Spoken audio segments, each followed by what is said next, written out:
Hipertensión arterial. La hipertensión arterial, TA, es una enfermedad crónica caracterizada por un incremento continuo de las cifras de la presión sanguínea por arriba de los límites sobre los cuales aumenta el riesgo cardiovascular. De acuerdo con numerosos estudios internacionales, la morbilidad y mortalidad de causa cardiovascular tiene una relación directa con el aumento de las cifras de presión sistólica sostenida por encima de 139 mmHg o una presión diastólica sostenida mayor de 89 Hg, tanto para las complicaciones de la enfermedad coronaria como para los accidentes vasculares cerebrales, la insuficiencia cardíaca, la enfermedad vascular periférica y la insuficiencia renal. Cerca de un tercio de la población adulta de los países desarrollados, y de los países en vías de desarrollo sufre de hipertensión arterial, es la principal causa de consulta a los servicios médicos de atención primaria. Sobre cifras de 115/75 de presión arterial por cada incremento de 20 mmHg de la presión sistólica o 10 mmHg de la presión diastólica, el riesgo de un evento cardiovascular se duplica. La hipertensión es una enfermedad asintomática y fácil de detectar, sin embargo, cursa con complicaciones graves y letales si no se trata a tiempo. La hipertensión crónica es el factor de riesgo modificable más importante para desarrollar enfermedades cardiovasculares, así como para la enfermedad cerebrovascular y renal. Se sabe también que los hombres tienen más predisposición a desarrollar hipertensión arterial que las mujeres, situación que cambia cuando la mujer llega a la menopausia, ya que antes de esta posee hormonas protectoras que desaparecen en este periodo, y a partir de ese momento la frecuencia se iguala. Por lo tanto, la mujer debe ser más vigilada para esta enfermedad en los años posteriores a la menopausia. La hipertensión arterial, de manera silente, produce cambios en el flujo sanguíneo, a nivel macro y microvascular, causados a su vez por disfunción de la capa interna de los vasos sanguíneos, y el remodelado de la pared de las arteriolas de resistencia, que son las responsables de mantener el tono vascular periférico. Muchos de estos cambios anteceden en el tiempo a la elevación de la presión arterial y producen lesiones orgánicas específicas. En el 90% de los casos la causa de la hipertensión arterial es desconocida, por lo cual se denomina hipertensión esencial, con una fuerte influencia hereditaria. Entre el 5 y el 10% de los casos existe una causa directamente responsable de la elevación de las cifras tensionales. A esta forma de hipertensión se la denomina hipertensión arterial secundaria, que no solo puede en ocasiones ser tratada y desaparecer para siempre sin requerir tratamiento a largo plazo, sino que además puede ser la alerta para localizar enfermedades aún más graves, de las que la hipertensión arterial es únicamente una manifestación clínica. Los diuréticos y los beta-bloqueantes reducen la aparición de eventos adversos por hipertensión arterial relacionados con la enfermedad cerebrovascular. Sin embargo, los diuréticos son más eficaces en la reducción de eventos relacionados con la enfermedad cardíaca coronaria. Los pacientes hipertensos que cumplen su tratamiento tienen menos probabilidades de desarrollar hipertensión grave o insuficiencia cardíaca congestiva. En la mayoría de los casos, en los ancianos se utilizan dosis bajas de diuréticos como terapia inicial antihipertensiva. En pacientes ancianos con hipertensión sistólica aislada suele utilizarse como terapia alternativa un inhibidor de los canales de calcio de acción prolongada, tipo dihidropiridina. En pacientes ancianos con hipertensión no complicada, aún se están realizando ensayos para evaluar los efectos a largo plazo de los inhibidores de la enzima convertidora de angiotensina, y los bloqueadores del receptor de la angiotensina 2. A la hipertensión se la denomina la plaga silenciosa del siglo XXI. El Día Mundial de la Hipertensión se celebra el 17 de mayo. Historia. Epidemiología. Datos recientes del estudio Framingham del corazón sugieren que aquellos individuos normotensos mayores de 65 años de edad tienen un riesgo de por vida aproximado de 90% de tener hipertensión arterial. Desde los años 1980, el número de pacientes no diagnosticados ha aumentado de 25% hasta casi un 33% en los años 1990. La prevalencia de insuficiencia renal aumentó de menos de 100 por millón de habitantes hasta más de 250 por millón, y la prevalencia de insuficiencia cardíaca congestiva se duplicó. Es más frecuente en las zonas urbanas que en las rurales, y más frecuente en los negros que en los blancos.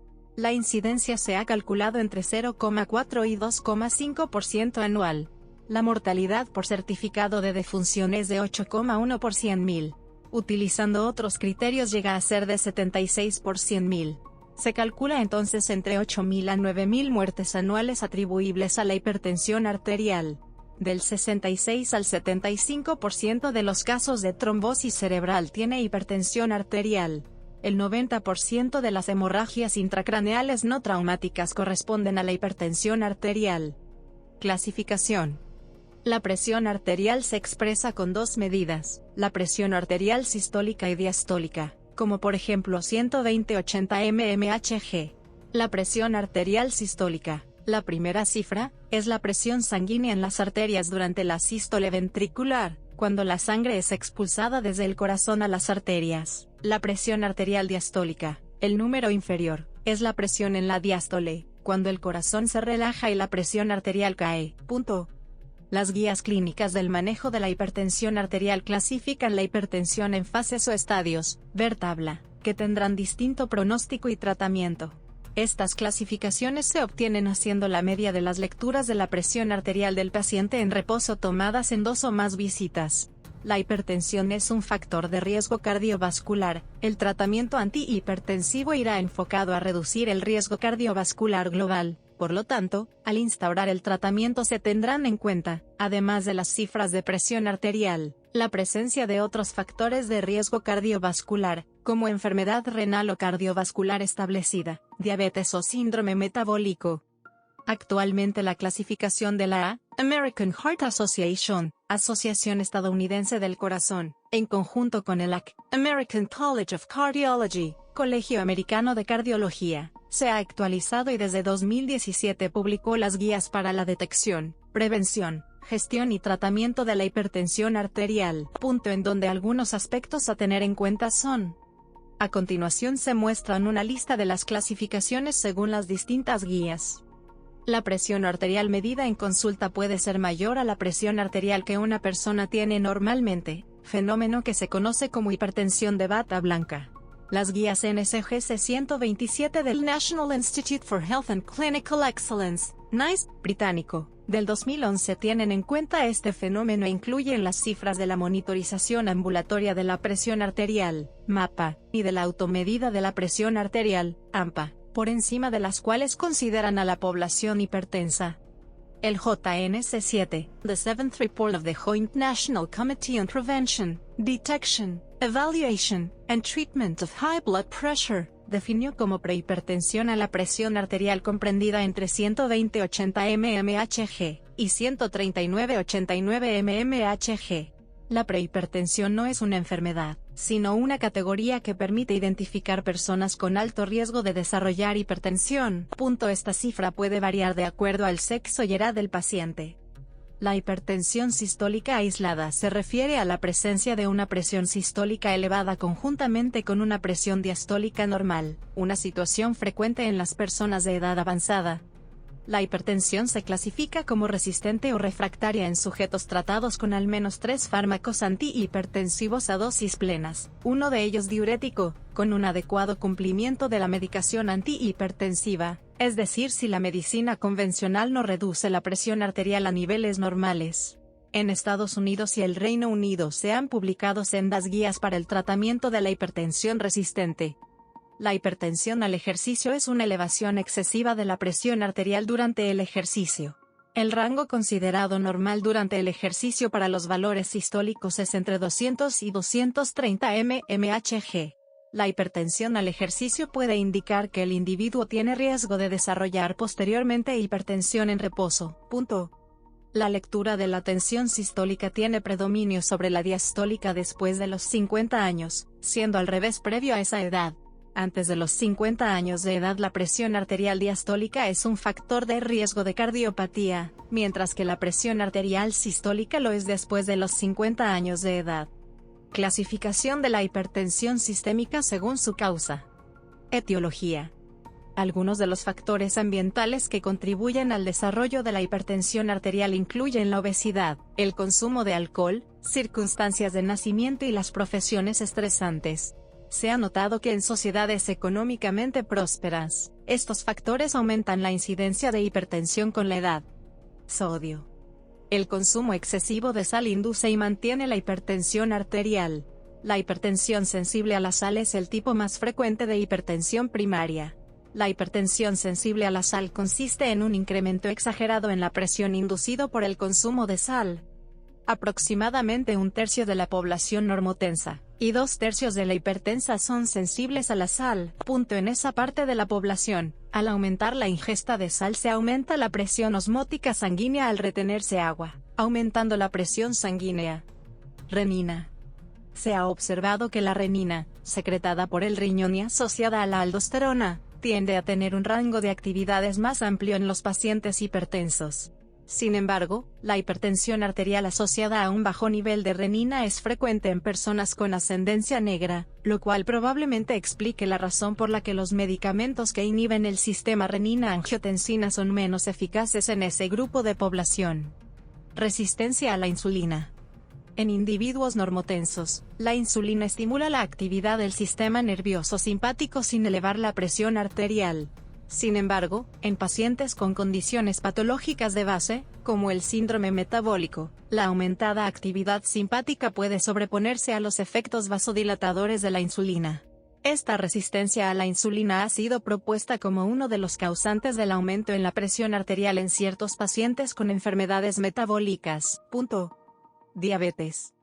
Los pacientes diabéticos tienen, en promedio, una presión arterial más elevada que el resto de la población. Peso.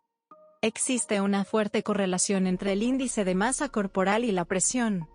A la inversa, un régimen hipocalórico en un obeso hipertenso está acompañado de una baja de la presión. Apnea durante el sueño.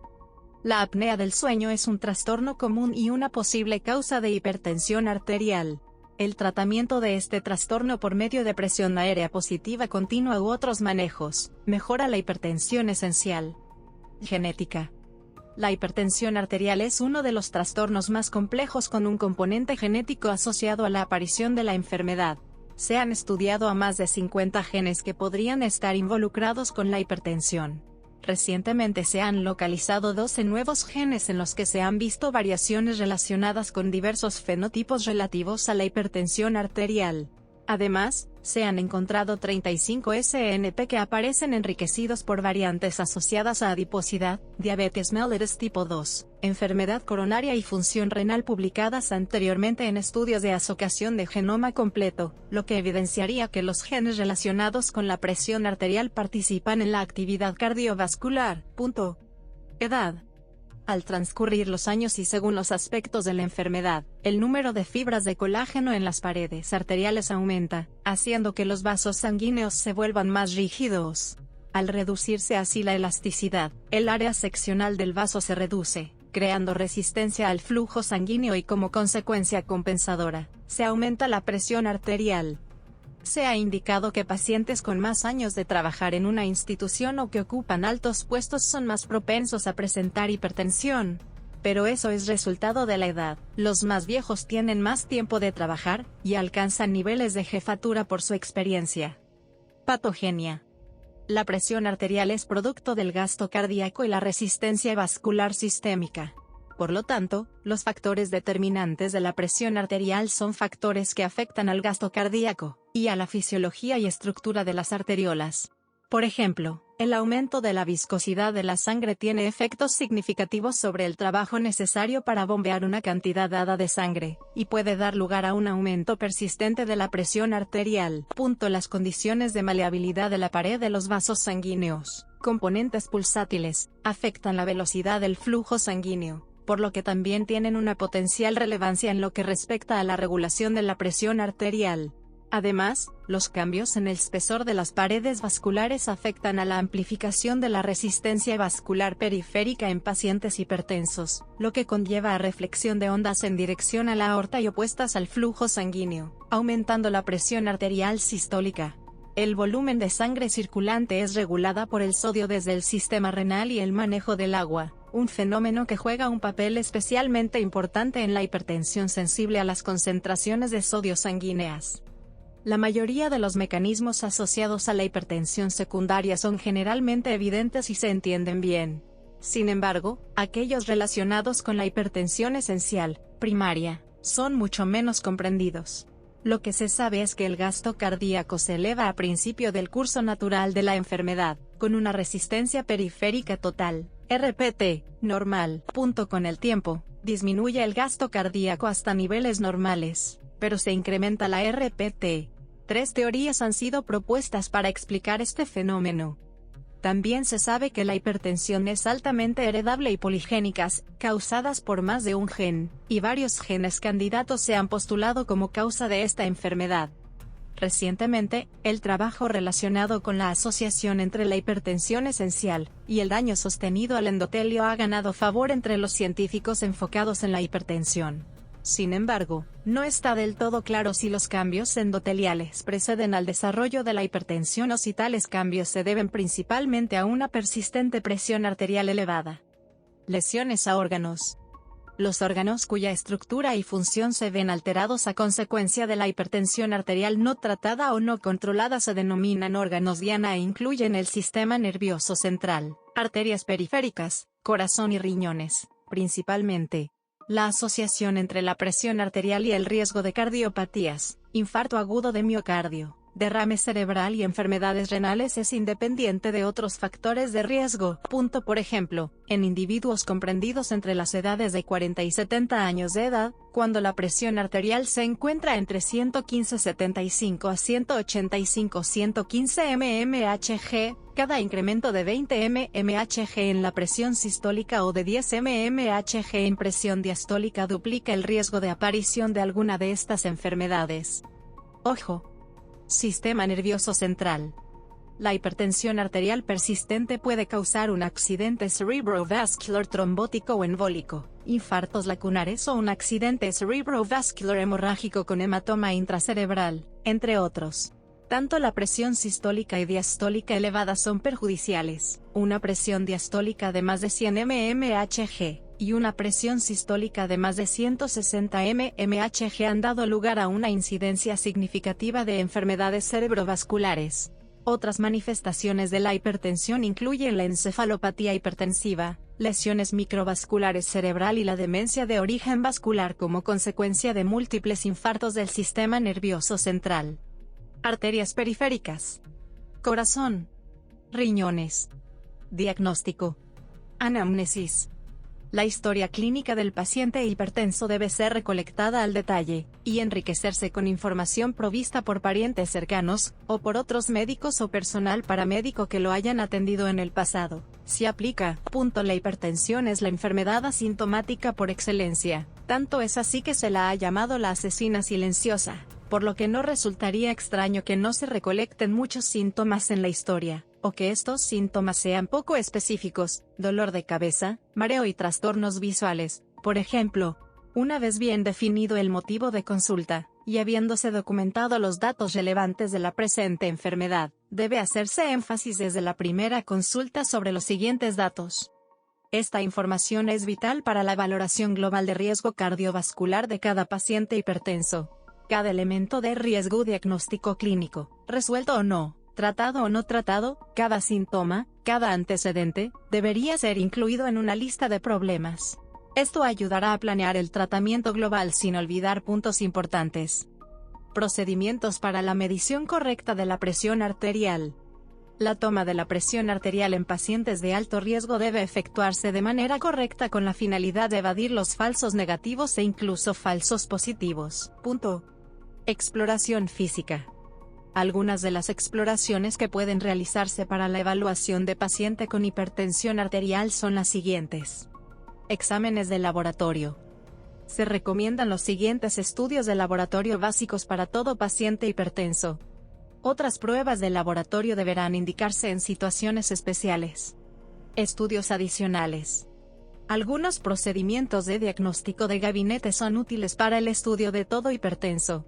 Se busca confirmar el diagnóstico, descartar causas secundarias y determinar la presencia, o hacer seguimiento, de lesiones de órgano blanco y de su grado de gravedad. Otros procedimientos: Doppler de arterias renales, monitorización de Holter, estudios de función autonómica, pruebas de mecánica vascular o función endotelial, estudios de medicina nuclear, tomografía axial computarizada, resonancia magnética nuclear, Podrían ser necesarios en ciertos pacientes, pero no se consideran obligatorios para los niveles básicos de atención. Se deberá valorar, al indicarlos, la relación costo-beneficio para cada individuo en particular, independientemente de los recursos disponibles. Tratamiento. El tratamiento de la hipertensión arterial está asociado a una reducción de la incidencia de derrame cerebral de un 35-40%, de infarto agudo de miocardio entre 20-25%, y de insuficiencia cardíaca en más de un 50%. La literatura afirma que la adherencia al tratamiento define el éxito terapéutico, y que a su vez la adherencia depende del sexo, la educación, el ambiente y la relación con el médico. Sin embargo, realmente no se ha encontrado ninguna de esas relaciones, lo que hace urgente estudios más rigurosos. Se indica tratamiento para la hipertensión a los pacientes prehipertensos o que no califiquen para recibir tratamiento específico deben ajustar sus hábitos modificables, entre ellos. El séptimo comité sugiere, como línea inicial medicamentosa para la hipertensión, las siguientes estipulaciones. Además del tratamiento medicamentoso, en todos los pacientes, independientemente del estadio, se procurará ajustar los hábitos modificables antes señalados. Prevención. Si bien no es posible eliminar por completo la hipertensión, varias acciones son muy útiles y necesarias para prevenir su aparición, y para evitar el empeoramiento de los síntomas. Véase también. Referencias. Enlaces externos. Referencias. Enlaces externos. Referencias. Enlaces externos.